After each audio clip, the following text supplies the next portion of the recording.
ഇനി ഒരടി പോലും നടക്കാൻ വയ്യ. ഓ, നല്ല ക്ഷീണവും വിശപ്പും ഉണ്ട്.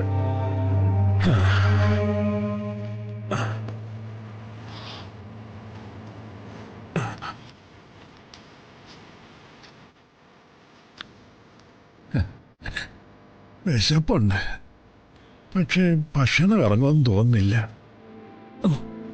തൊണ്ടയൊക്കെ ഒരുമാതിരി വരണ്ടിരിക്കുന്ന പോലെ.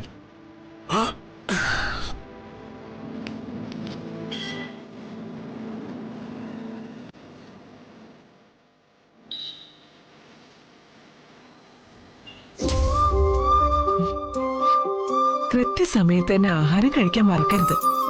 ഗുളിക കഴിക്കുന്ന ആളാണെന്നുള്ള ഓർമ്മ വേണം.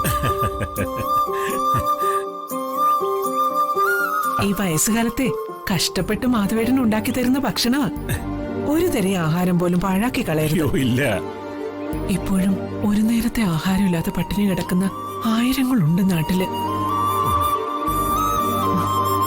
ഇതിൽ നിന്നും ഒരു തരി പോലും പാഴാക്കരുത്. ഇല്ല.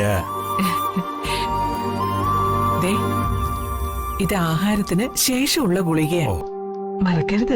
ഇല്ല, ചന്ദ്രന്റെ ഒരു കാര്യം എല്ലാം ഓർമ്മിപ്പിച്ചില്ലെങ്കിൽ മാധവേട്ടൻ മറക്കും. ഓ,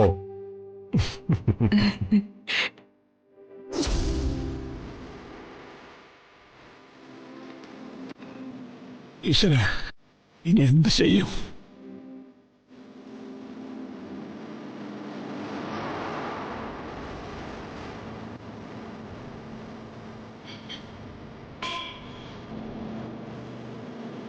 പാവം എന്റെ ചന്ദ്രൻ, കഷ്ടപ്പെട്ടുണ്ടാക്കി തന്ന ഭക്ഷണമാ. പാഴാക്കി കളഞ്ഞ ശാപം കിട്ടും.